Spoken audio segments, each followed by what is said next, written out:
ओम नमः चंडिकाय। जय माता रानी। आप सुन रहे हैं श्री दुर्गा सप्तशती। सप्तशती के इस एपिसोड में आप सुनेंगे अध्याय 1 एवं अध्याय 2। प्रथम अध्याय। मार्कंडे जी बोले, सूर्य के पुत्र सावर्णी जो 8वें मनु कहे जाते हैं, उनकी उत्पत्ति की कथा विस्तार पूर्वक कहता हूँ, सुनो। सूर्य कुमार महाभाग सावर्णी भगवती महामाया के अनुग्रह से जिस प्रकार मनवंतर के स्वामी हुए, वही प्रसंग सुनाता हूँ। पूर्व काल की बात है। स्वरोचित मनवंतर में सूरथ नाम के एक राजा थे, जो चैत्र वंश में उत्पन्न हुए थे। उनका समस्त भूमंडल पर अधिकार था। वे प्रजा का अपने पुत्रों की भांति धर्मपूर्वक पालन करते थे। तो भी उस समय कोल विध्वंसी नाम के क्षत्रिय उनके शत्रु हो गए। राजा सूरथ की दंड नीति बड़ी प्रबल थी। उनका शत्रुओं के साथ संग्राम हुआ। यद्यपि कोल विध्वंसु संख्या में कम थे, तो भी राजा सूरथ युद्ध में उनसे परास्त हो गए। तब वे युद्ध भूमि से अपने नगर को लौट आए और केवल अपने देश के राजा होकर रहने लगे।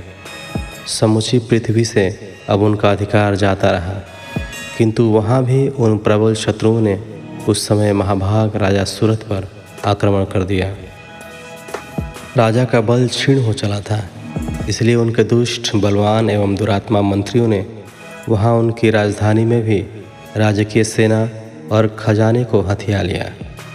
सूरथ का प्रभुत्व नष्ट हो चुका था, इसलिए वे शिकार खेलने के बहाने घोड़े पर सवार हो वहाँ से अकेले ही एक घने जंगल में चले गए।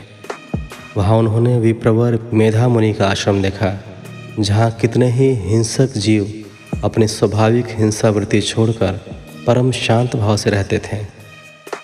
मुनि के बहुत से शिष्य उस वन की शोभा बढ़ा रहे थे। वहाँ जाने पर मुनि ने उनका सत्कार किया और वे उन मुनि श्रेष्ठ के आश्रम पर इधर उधर विचरते हुए कुछ काल तक रहे। फिर ममता से आकृष्ट होकर वहाँ इस प्रकार चिंता करने लगे, पूर्व काल में मेरे पूर्वजों ने जिसका पालन किया था, वही नगर आज मुझसे रहित है। पता नहीं मेरे दुराचारी भृत्यगण उसके धर्म पूर्वक रक्षा करते हैं या नहीं। जो सदा मद की वर्षा करने वाला और शूरवीर था, वह मेरा प्रधान हाथी अब शत्रुओं के अधीन होकर न जाने किन भोगों को भोगता होगा। जो लोग मेरी कृपा, धन और भोजन पाने से सदा मेरे पीछे पीछे चलते थे, वे निश्चय ही अब दूसरे राजाओं का अनुसरण करते होंगे। उन अपव्ययी लोगों के द्वारा सदा खर्च होते रहने के कारण अत्यंत कष्ट से जमा किया हुआ मेरा वह खजाना खाली हो जाएगा। और भी कई बातें राजा सूरथ निरंतर सोचते रहते थे। एक दिन उन्होंने वहाँ विप्रवर मेधा के आश्रम के निकट एक वैश्य को देखा और उससे पूछा, भाई तुम कौन हो? यहाँ तुम्हारे आने का कारण क्या है? तुम क्यों शोकग्रस्त और अनमने से क्यों दिखाई देते हो? राजा सूरथ का यह प्रेम पूर्वक कहा हुआ वचन सुनकर वैश्य ने विनती भाव से उन्हें प्रणाम करके कहा, राजन, मैं धनियों के कुल में उत्पन्न एक वैश्य हूँ। मेरा नाम समाधि है। मेरे दुष्ट स्त्री पुत्रों ने धन के लोभ से मुझे घर से बाहर निकाल दिया है। मैं इस समय धन, स्त्री और पुत्रों से वंचित हूँ। मेरे विश्वसनीय बंधुओं ने मेरा ही धन लेकर मुझे दूर कर दिया है, इसलिए दुखी होकर मैं वन में चला आया हूँ। यहाँ रहकर मैं इस बात को नहीं जानता कि मेरे पुत्रों की, स्त्री की और स्वजनों की कुशल है या नहीं। इस समय घर में वे कुशल से रहते हैं अथवा उन्हें कोई कष्ट है। वे मेरे पुत्र कैसे हैं? क्या वे सदाचारी हैं अथवा दुराचारी हो गए हैं?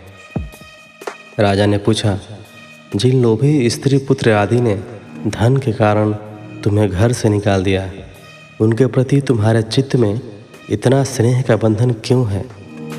वैश्य बोला, आप मेरे विषय में जैसी बात कहते हैं वह सब ठीक है, किंतु क्या करूं, मेरा मन निष्ठुरता नहीं धारण करता। जिन्होंने धन के लोभ में पड़कर पिता के प्रति स्नेह, पति के प्रति प्रेम तथा आत्मीय जन के प्रति अनुराग को तिलांजलि दे मुझे घर से निकाल दिया है, उन्हीं के प्रति मेरे हृदय में इतना स्नेह है। महामते, गुणहीन बंधुओं के प्रति भी जो मेरा चित्त इस प्रकार प्रेम मग्न हो रहा है, यह क्या है? इस बात को मैं जानकर भी नहीं जान पाता। उनके लिए मैं लंबी सांसें ले रहा हूँ और मेरा हृदय अत्यंत दुखी हो रहा है। उन लोगों में प्रेम का सर्वथा अभाव है, तो भी उनके प्रति जो मेरा मन निष्ठुर नहीं हो पाता, इसके लिए क्या करूँ?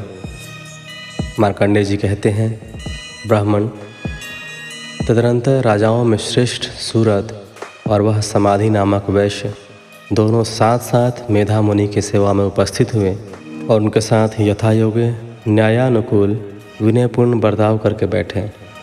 तत्पश्चात वैश्य और राजा ने कुछ वार्तालाप आरंभ किया। राजा ने कहा, भगवान, मैं आपसे एक बात पूछना चाहता हूँ, उसे बताइए। मेरा चित्त अपने अधीन न होने के कारण वह बात मेरे मन को बहुत दुख देती है। जो राज्य मेरे हाथ से चला गया है, उसमें और उसके संपूर्ण अंगों में मेरी ममता बनी हुई है। मुनिश्रेष्ठ, यह जानते हुए भी कि अब वह मेरा नहीं है, अज्ञानी की भांति मुझे उसके लिए दुख होता है। यह क्या है? इधर यह वैश्य भी घर से अपमानित होकर आया है। इसके पुत्र, स्त्री और भृत्यों ने इसे छोड़ दिया है।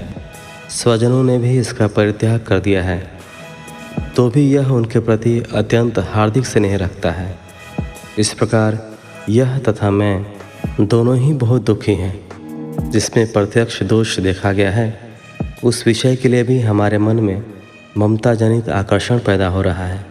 महाभाग, हम दोनों समझदार हैं, तो भी हम में जो मोह पैदा हुआ है, यह क्या है? विवेक शून्य पुरुष की भांति मुझ में और इसमें भी यह मूढ़ता प्रत्यक्ष दिखाई देती है।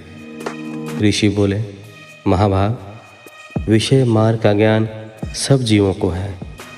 इसी प्रकार विषय भी सबके लिए अलग अलग है।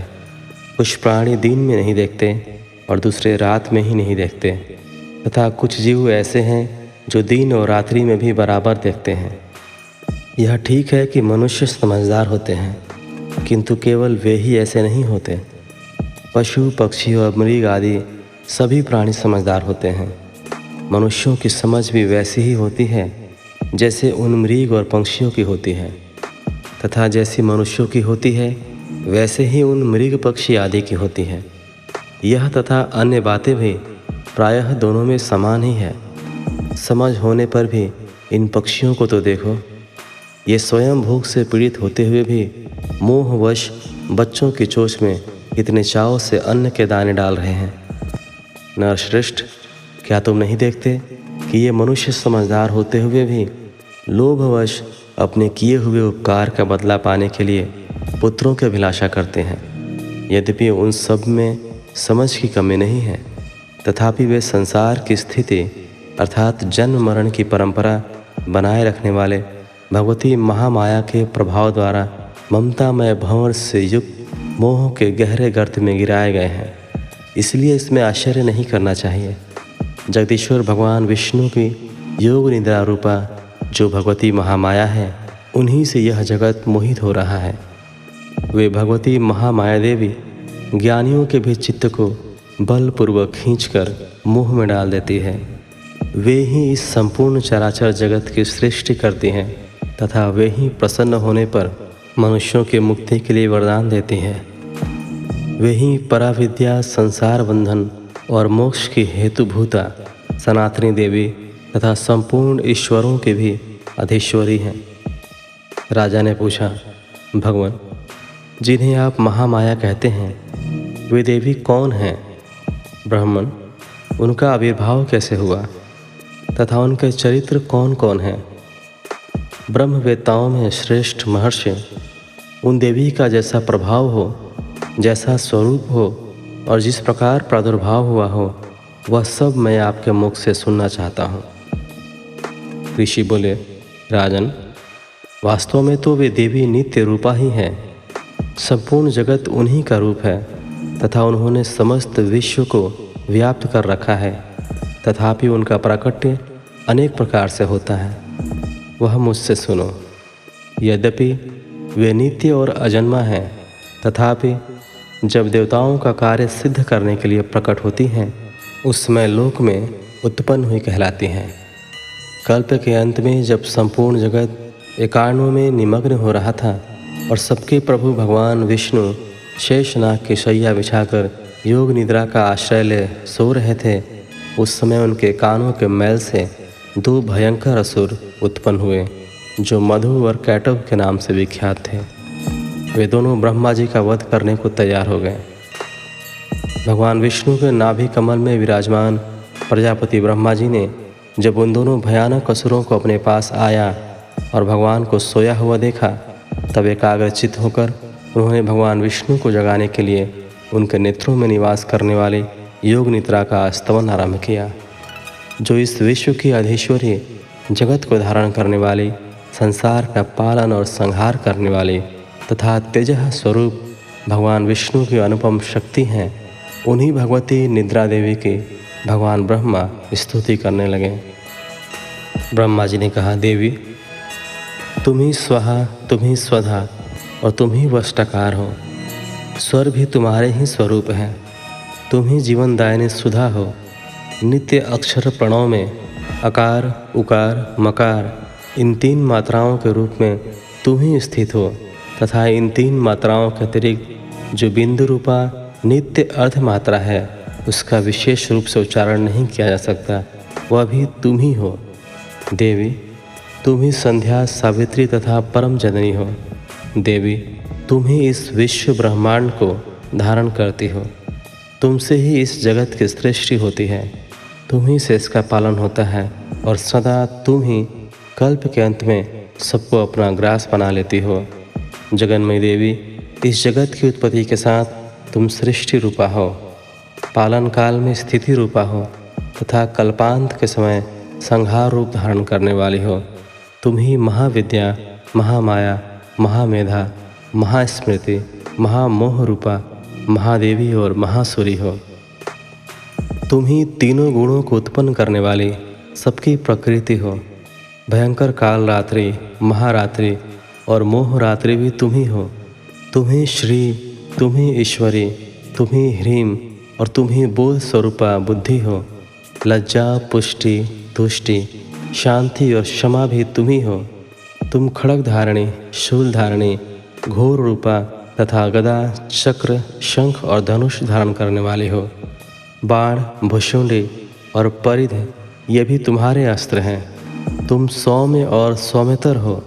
उन सब की अपेक्षा तुम अत्यधिक सुंदरी हो।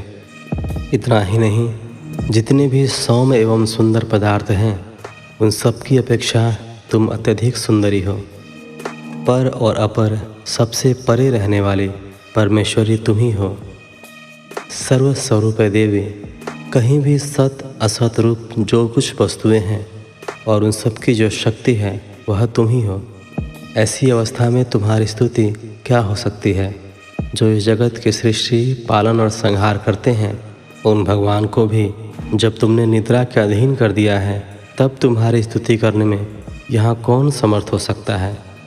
मुझको, भगवान शंकर को तथा विष्णु को भी तुमने ही शरीर धारण कराया है, अतः तुम्हारी स्तुति करने की शक्ति किसमें है? देवी, तुम तो अपने इन उदार प्रभावों से ही प्रशंसित हो। ये जो दोनों दुर्धुष असुर मधु और कैटभ हैं, इनको मोह में डाल दो और जगदीश्वर भगवान विष्णु को शीघ्र ही जगा दो। साथ ही इनके भीतर इन दोनों महान असुरों को मार डालने की बुद्धि उत्पन्न कर दो। ऋषि कहते हैं, राजन, जब ब्रह्मा जी ने वहाँ मधु और कैटभ को मारने के उद्देश्य से भगवान विष्णु को जगाने के लिए तमोगुण की अधिष्ठात्री देवी योग निद्रा की इस प्रकार स्तुति की, तब वे भगवान के नेत्र, मुख, नासिका, बाहु, हृदय और वक्षस्थल से निकलकर अव्यक्त जन्मा ब्रह्मा जी की दृष्टि के समक्ष खड़ी हो गईं। योग निद्रा से मुक्त होने पर जगत के स्वामी भगवान जनार्दन उस एकाण्व के जल में शेषनाग के शैया से जाग उठे। फिर उन्होंने उन दोनों असुरों को देखा। वे दुरात्मा मधु और कैटभ अत्यंत बलवान तथा पराक्रमी थे और क्रोध से लाल आंखें किए ब्रह्मा जी को खा जाने के लिए उद्यत हो रहे थे। तब भगवान श्रीहरि ने उठकर उन दोनों के साथ 5000 वर्षों तक केवल बाहु युद्ध किया। वे दोनों भी अत्यंत बल के कारण उन्मत्त हो रहे थे। इधर महामाया ने भी उन्हें मोह में डाल रखा था। इसलिए वे भगवान विष्णु से कहने लगे, हम तुम्हारी वीरता से संतुष्ट हैं, तुम हम लोगों से कोई वर मांगो। श्री भगवान बोले, यदि तुम दोनों मुझ पर प्रसन्न हो तो अब मेरे हाथ से मारे जाओ। बस इतना सा ही मैंने वर मांगा है, यहाँ दूसरे किसी वर से क्या लेना। ऋषि कहते हैं, इस प्रकार धोखे में आ जाने पर जब उन्होंने संपूर्ण जगत में जल ही जल देखा, तब कमल नयन भगवान से कहा, जहाँ पृथ्वी जल में डूबी हुई न हो, जहाँ सूखा स्थान हो, वहीं हमारा वध करो। ऋषि कहते हैं, तब तथास्तु कहकर शंख चक्र और गदा धारण करने वाले भगवान ने उन दोनों के मस्तक अपनी जांघ पर रखकर चक्र से काट डाले। इस प्रकार ये देवी महामाया ब्रह्मा जी की स्तुति करने पर स्वयं प्रकट हुई थी। अब पुनः तुमसे उनके प्रभाव का वर्णन करता हूँ, सुनो। इस प्रकार पहला अध्याय पूर्ण हुआ। द्वितीय अध्याय, देवताओं के तेज से देवी का प्रादुर्भाव और महिषासुर की सेना का वध। ऋषि कहते हैं, पूर्व काल में देवताओं और असुरों में पूरे 100 वर्षों तक घोर संग्राम हुआ था। उस समय असुरों का स्वामी महिषासुर था और देवताओं के नायक इंद्र थे। उस युद्ध में देवताओं की सेना महाबली असुरों से परास्त हो गई। संपूर्ण देवताओं को जीतकर महिषासुर इंद्र बन बैठा। तब पराजित देवता प्रजापति ब्रह्मा जी को आगे करके उस स्थान पर गए जहाँ भगवान शंकर और विष्णु विराजमान थे। देवताओं ने महिषासुर के पराक्रम तथा अपनी पराजय का यथावत वृत्तांत उन दोनों देवेश्वरों से विस्तार पूर्वक कह सुनाया। वे बोले, भगवान, महिषासुर सूर्य, इंद्र, अग्नि, वायु, चंद्रमा, यम, वरुण तथा अन्य देवताओं के भी अधिकार छीन स्वयं ही सबका अधिष्ठाता बन बैठा है। उस दुरात्मा महेश ने समस्त देवताओं को स्वर्ग से निकाल दिया है। अब वे मनुष्यों की भांति पृथ्वी पर विचरते हैं। दैत्यों की यह सारी करतूत हमने आप लोगों से कह सुनाई। अब हम आपकी शरण में आए हैं, उसके वध का कोई उपाय सोचिए। इस प्रकार देवताओं के वचन सुनकर भगवान विष्णु और शिव ने दैत्यों पर बड़ा क्रोध किया। उनकी भौहें तन गई और मुंह टेढ़ा हो गया। तब अत्यंत कोप में भरे हुए चक्रपाणी श्री विष्णु के मुख से एक महान तेज प्रकट हुआ। इसी प्रकार ब्रह्मा, शंकर तथा इंद्र आदि अन्य देवताओं के शरीर से भी बड़ा भारी तेज निकला। वह सब मिलकर एक हो गया। महान तेज का वह पुंज जाजल्वमान पर्वत सा जान पड़ा। देवताओं ने देखा, वहाँ उसकी ज्वालाएं संपूर्ण दिशाओं में व्याप्त हो रही थी। संपूर्ण देवताओं के शरीर से प्रकट हुए उस तेज की कहीं तुलना नहीं थी। एकत्रित होने पर वह एक नारी के रूप में परिणत हो गया और अपने प्रकाश से तीनों लोकों में व्याप्त जान पड़ा। भगवान शंकर का जो तेज था, उससे उस देवी का मुख प्रकट हुआ। यमराज के तेज से उसके सिर में बाल निकल आए। श्री विष्णु के तेज से उसकी भुजाएं उत्पन्न हुई। चंद्रमा के तेज से दोनों स्तनों का और इंद्र के तेज से मध्य भाग का प्रादुर्भाव हुआ। वरुण के तेज से जंघा और पिंडली तथा पृथ्वी के तेज से नितंब भाग प्रकट हुआ। ब्रह्मा के तेज से दोनों चरण और सूर्य के तेज से उसकी उंगलियां हुईं। वसुओं के तेज से हाथों की उंगलियां और कुबेर के तेज से नासिका प्रकट हुई। उस देवी के दांत प्रजापति के तेज से और तीनों नेत्र अग्नि के तेज से प्रकट हुए थे। उसकी भौहें संध्या के और कान वायु के तेज से उत्पन्न हुए थे। इसी प्रकार अन्य देवताओं के तेज से भी उस कल्याणमयी देवी का आविर्भाव हुआ। तदनंतर समस्त देवताओं के तेज पुंज से प्रकट हुई देवी को देखकर महिषासुर के सताए हुए देवता बहुत प्रसन्न हुए। पिनाकधारी भगवान शंकर ने अपने शूल से एक शूल निकालकर उन्हें दिया। फिर भगवान विष्णु ने अपनी चक्र से चक्र उत्पन्न करके भगवती को अर्पण किया। वरुण ने भी शंख भेंट किया। अग्नि ने उन्हें शक्ति दी और वायु ने धनुष तथा बाण से भरे हुए 2 तरकस प्रदान किए। सहस्त्र नेत्रों वाले देवराज इंद्र ने अपने वज्र से वज्र उत्पन्न करके दिया और ऐरावत हाथी से उतारकर एक घंटा भी प्रदान किया। यमराज ने काल दंड से दंड, वरुण ने पाश, प्रजापति ने स्फटिक काक्ष की माला तथा ब्रह्मा जी ने कमंडलु भेंट किया। सूर्य ने चमकती हुई ढाल और तलवार दी। शीर्ष समुद्र ने उज्ज्वल हार तथा कभी जीर्ण न होने वाले 2 दिव्य वस्त्र भेंट किए। साथ ही उन्होंने दिव्य चूड़ामणि, 2 कुंडल, कड़े, उज्ज्वल अर्धचंद्र, सब बाहुओं के लिए केयूर, दोनों चरणों के लिए निर्मल नुपुर, गले के सुंदर हंसले और सब उंगलियों में पहनने के लिए रत्नों की बनी अंगूठियाँ भी दी। विश्वकर्मा ने उन्हें अत्यंत निर्मल फरसा भेंट किया। साथ ही अनेक प्रकार के अस्त्र और अभेद कवच दिए। इनके सिवा मस्तक और वक्ष स्थल पर धारण करने के लिए कभी न कुम्हलाने वाले कमलों की मालाएं दी। जलधि ने उन्हें सुंदर कमल का फूल भेंट किया। हिमालय ने सवारी के लिए सिंह तथा भांति भांति के रत्न समर्पित किए।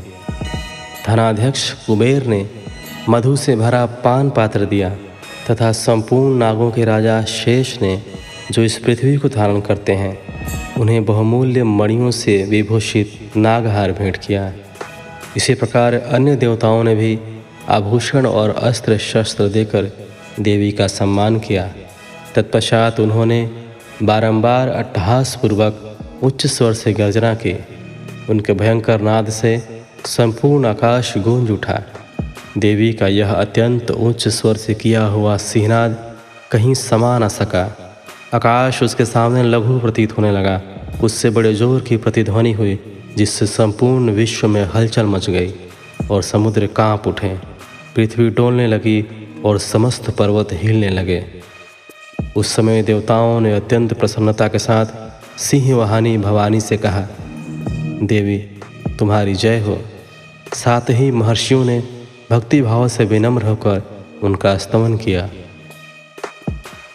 संपूर्ण त्रिलोकी को शोभग्रस्त देख दैत्यगण अपनी समस्त सेना को कवच आदि से सुसज्जित कर हाथों में हथियार ले सहसा उठकर खड़े हो गए। उस समय महिषासुर ने बड़े क्रोध में आकर कहा, यह क्या हो रहा है?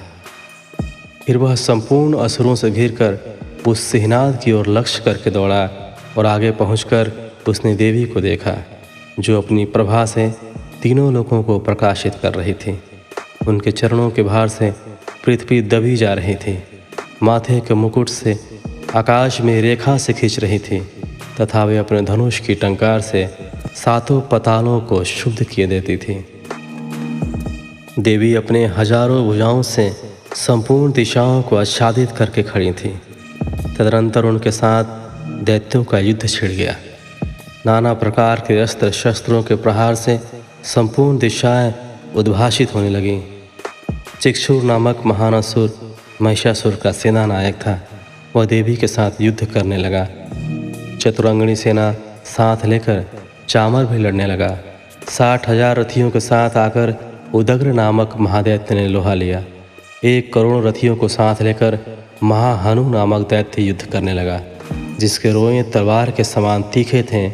वही असिलोमा नामक महादैत्य 5 करोड़ रथी सैनिकों सहित युद्ध में आ डटा।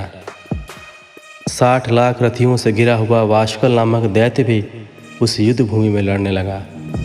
पारिवारिक नामक राक्षस हाथी सवार और घुड़सवारों के अनेक दलों तथा 1 करोड़ रथियों की सेना लेकर युद्ध करने लगा।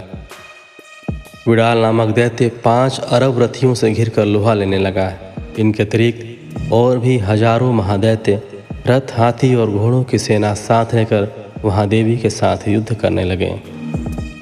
स्वयं महिषासुर उस रणभूमि में कोटि कोटि सहस्त्र रथ, हाथी और घोड़ों की सेना से घिरा हुआ खड़ा था। वे दैत्य देवी के साथ तोमर, भिंदीपाल, शक्ति, मुसल, खड्ग, परशु और पट्टिस आदि अस्त्र शस्त्रों का प्रहार करते हुए युद्ध कर रहे थे। कुछ दैत्यों ने उन पर शक्ति का प्रहार किया, कुछ लोगों ने पाश फेंके तथा कुछ दूसरे दैत्यों ने खड्ग प्रहार करके देवी को मार डालने का उद्योग किया। देवी ने भी क्रोध में भरकर खेल खेल में ही अपने अस्त्र शस्त्रों की वर्षा करके दैत्यों के वे समस्त अस्त्र शस्त्र काट डालें। उनके मुख पर परिश्रम या थकावट का रंच मात्र भी चिन्ह नहीं था। देवता और ऋषि उनकी स्तुति करते थे और वे भगवती परमेश्वरी दैत्यों के शरीरों पर अस्त्र शस्त्रों की वर्षा करती रही। देवी का वाहन सिंह भी क्रोध में भरकर गर्दन के बालों को हिलाता हुआ असुरों की सेना में इस प्रकार विचरने लगा मानो वनों में दावानल फैल रहा हो।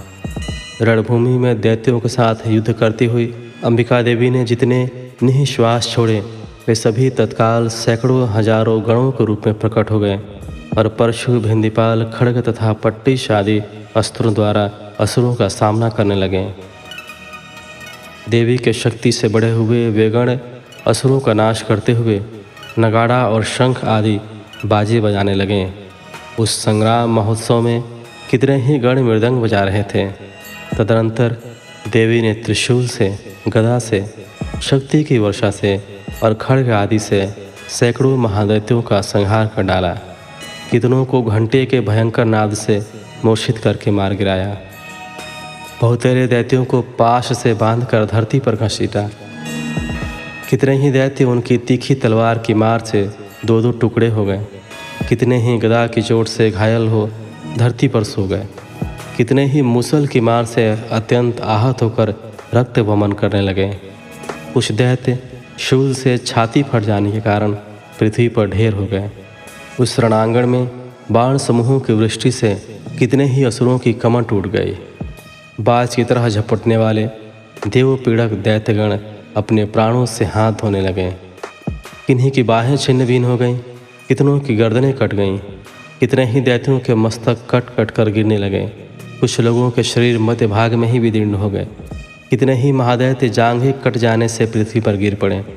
कितनों को ही देवी ने एक बाह, एक पैर और एक नेत्र वाले करके दो टुकड़ों में चीर डाला। कितने ही दैत्य मस्तक कट जाने पर भी गिर कर फिर उड़ जाते और केवल धड़ के ही रूप में अच्छे अच्छे हथियार हाथ में ले देवी के साथ युद्ध करने लगते थे। दूसरे कबंद युद्ध के बाजों की लय पर नाचते थे। कितने ही बिना सिर धड़ के हाथों में खड्ग, शक्ति और रिष्टि लिए दौड़ते थे तथा दूसरे दूसरे महादैत्य ठहरो ठहरो यह कहते हुए देवी को युद्ध के लिए ललकारते थे।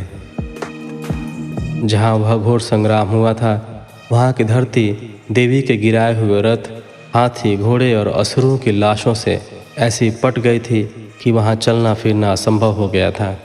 दैत्यों की सेना में हाथी, घोड़े और असुरों के शरीरों से इतनी अधिक मात्रा में रक्तपात हुआ था कि थोड़ी ही देर में वहाँ खून की बड़ी बड़ी नदियाँ बहने लगीं। जगदम्बा ने असुरों की विशाल सेना को क्षण भर में नष्ट कर दिया, ठीक उसी तरह जैसे तीर्ण और काठ के भारी ढेर को आग कुछ ही क्षणों में भस्म कर देती है। और वह सिंह भी गर्दन के बालों को हिला हिलाकर जोर जोर से गर्जना करता हुआ दैत्यों के शरीर से मानो उनके प्राण छीन लेता था। वहाँ देवी के गणों ने भी उन महादैत्यों के साथ ऐसा युद्ध किया जिससे आकाश में खड़े हुए देवतागण उन पर बहुत संतुष्ट हुए और फूल बरसाने लगे। इस प्रकार दूसरा अध्याय पूर्ण हुआ। इस एपिसोड में आपने अध्याय 1 और 2 का श्रवण किया। अगले एपिसोड में आप सुनेंगे अध्याय 3 और 4। तो मिलते हैं आपसे अगले एपिसोड में। जय माता रानी।